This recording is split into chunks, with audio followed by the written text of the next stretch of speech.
What's up, ladies and gentlemen? Welcome to another tutorial with 5D Raccoon. So in this video, I just want to showcase some tips and tricks for the Taran Spectre. So Taran Spectre is actually one of my favorite Spectre builds. But looking at this game, so the less I beacon is the most important. So I started with my funny build Strider. Actually, this is kind of a fun build. And I used the lockdown module because so they changed the lockdown active module mechanics. So every bullet you fire while you had the lockdown module active will actually lock down enemies.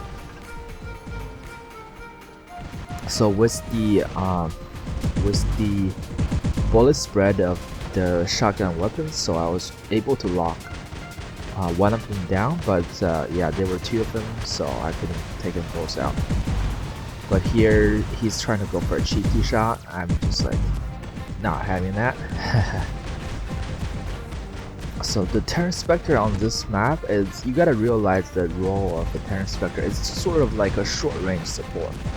You're majority of the times you don't want to be on the front line, and so like my plan of using a Taran Spectre on this map is I can stay mid and I can stay support both sides with my like crazy insane damage output. So that's exactly what I'm doing. Like so I noticed that Aegis shield and that guy was moving really fast, so he can only be, what do you call it, a blitz, yeah. And I just finished him off after the last stand. So here I was just going for the wide peek, just because I know he was focusing on my teammate, but since he died, I'm just gonna go for a jump. I noticed that there's a mender on the left side. Viking is a friend of mine, he's a really good player. So I noticed that we can't give us this beacon. This beacon, I mean, I don't want to give us this beacon. We can, because we have a decent beacon lead. But here I'm just like, I'm not having that as my beacon. I'm not having any of that stuff. I was about to say another S word. Here is like, I don't know why he's focusing on that hover that much. So I started my heal anticipating that he will be focusing on me, but he didn't. So here, kind of wasted that, but it was worth it for the, just in case. Excuse me. So here I'm doing a peek shot. Like I don't know why. Like I thought I was gonna get like one burst off, but he kind of stayed there. But his robot doesn't have like, at that range. My Spectre has a way more firepower than that Ares.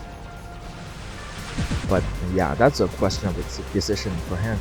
So here a bulwark rushed on me. A Bulga, rushed on me while I didn't have jump. So I just used my last stand to deal some damage to his shield. He did use his shield correctly in that situation. You should always do that. So here I kind of want to jump over him and make him miss his lock on, but I made one mistake. I didn't reload my full salvo before I jumped. So here I'm just finishing up the Ares. The move he made was actually pretty good, because they're not having any luck on the left side, so he want to flunk all the way right, but I guess he pushed a bit too much, so that was just a cheeky jump there. And if you notice me, I'm always almost always right next to a building with the Taran Spectre, and so essentially what I'm doing is I'm trying to just pop out my corner shooting, and because of my damage output, it's pretty insane with two. It's not insane. It's pretty decent with two Tarans. So it's kind of like just chip in what we can. And here he activates the anti-stealth. There's nothing much I could do, but like look at his health. I did like, my Spectre was already like really low health without last stand, so that was like, I think that's a decent trade. I don't mind that trade at all. Here, I don't know. He kind of made a bad move in my opinion. I mean, there's no way he survives that. Exactly. and I'm just giving a little head shake too. A little BM.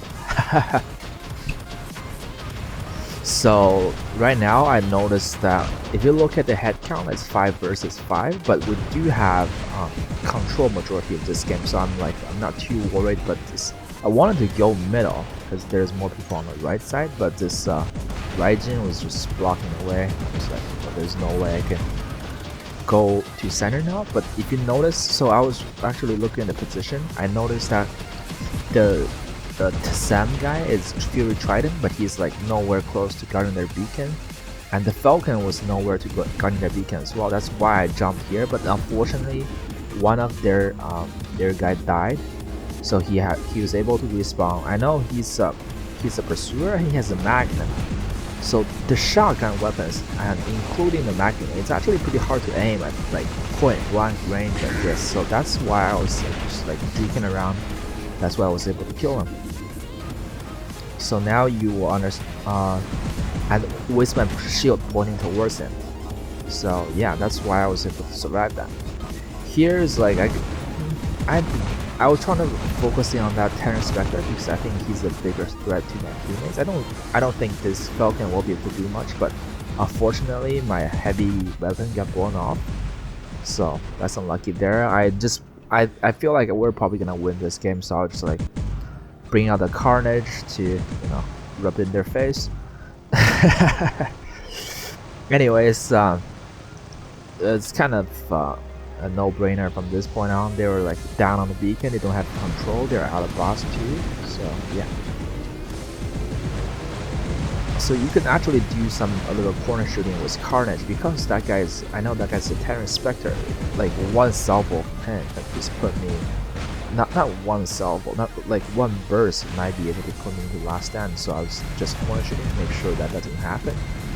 And here that's a Fury Dragoon, Fury Trident. So I was like, I have an air shield, I'm not really afraid of that. And here just finishing the job.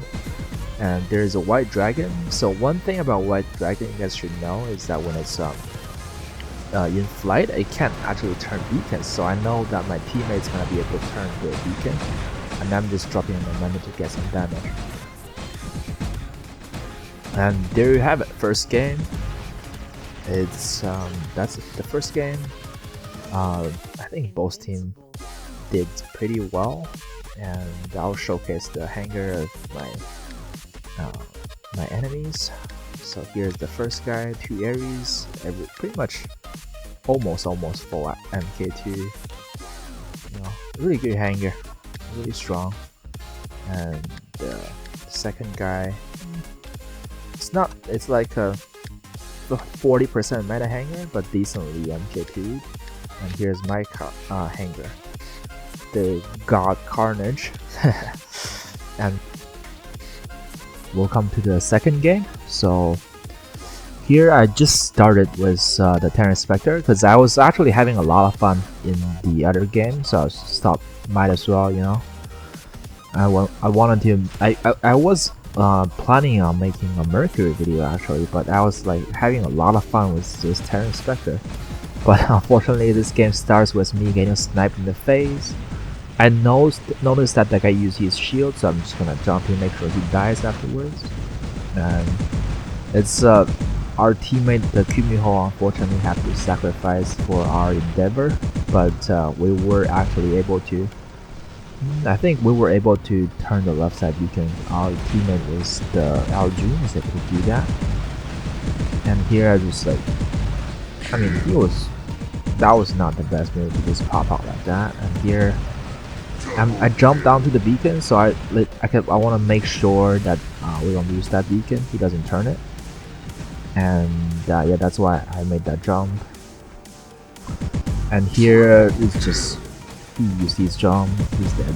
So I noticed that there's an Ares in our home. So the reason I would go into the open like this is because I know he's occupied at our home. There's like almost little to no chance that he's gonna turn all the way around to shoot at me, so that's why I made that move. Here the Inquisitor over committed, so I'm just punishing that mistake, taking him out.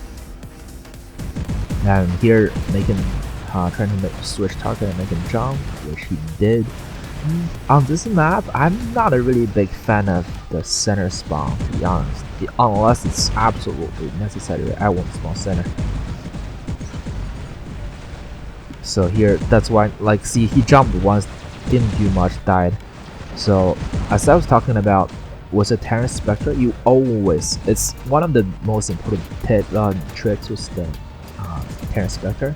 You always want to be like next to a wall, and sort of just, your job isn't to make stuff happen. Your job is to punish them every time they make any mistake. Sort of, yeah. I would say that. I would say that's true majority of the cases. If you wish to use the Taran Spectre to its full potential, and it's also dependent on the matchup. So here I know there's a Spectre, there's a Haiichi there, but I noticed there's the move, he made a move to center. I'm just gonna punish that because that's a lot of silver, and make him use his abilities and then drop down. So that was the reason why I jumped down the structure like that, because I can drop once, once I'm out of stealth, so I can be behind cover. It's another trick, but that was kind of like obvious. So here another side, another like pro strategy on this map. You always want to apply pressure, like to this this side. Doesn't matter if you have the beacon, you don't have the beacon. You can't let enemy team to push like I'm doing this, because now I have their flanks. It's really just, it makes it so hard for them to even leave spawn. So that guy gets punished. This guy gets punished as well. And I mean, not much we can do about that Aljun. I mean, we can kill him, but if he played well, he should be behind cover. We shouldn't be able to kill him like that. But I guess he made a mistake. We punished him. Like I said just earlier, that's might be the best way to play the Taran Spectre, to utilize your damage potential. And here I'm just going for chip because he was in the open. And this Spectre war can actually have advantage over me in that situation, because working shots can have splash, whereas he can actually corner shoot and hit me, whereas I can't corner shoot and hit him. But he wasn't actually using that mechanic, which is, I mean, if you're using Warcast, you're not utilizing your splash. That's kind of, I don't want to, it's kind of, I don't know how do I put it politely. It's not the most intelligent way of using Warcast. Let's put it like that. Here's like I was one shot away from killing him. So the mistake I made here is actually, if I turn sideways, my hitbox will be smaller. So bullet-based weapon like Avenger won't be able to actually hit me that much. So I probably should have killed him if I turned sideways, but I made a small mistake there. But it doesn't really matter, to be honest. Like, I wanted to just see how much I did with that one Spectre. But I was kind of like, I'm a damage warrior heart, so I have to drop in this Mercury and get some extra damage. So spoiler, fuck. So in the end I did 1.9, so I think like at least 1.8 probably come from that 1.8 million damage probably come from my Spectre Taran, so which is pretty good. It's a pretty good example of how you want to be using your Taran Spectre. And this is gonna be the end of the video. If you enjoyed it, please do leave a like and subscribe. And tell me in the comments, how do you like the commentary versus just the gameplay videos. And until the next time, I'll catch y'all later. Peace.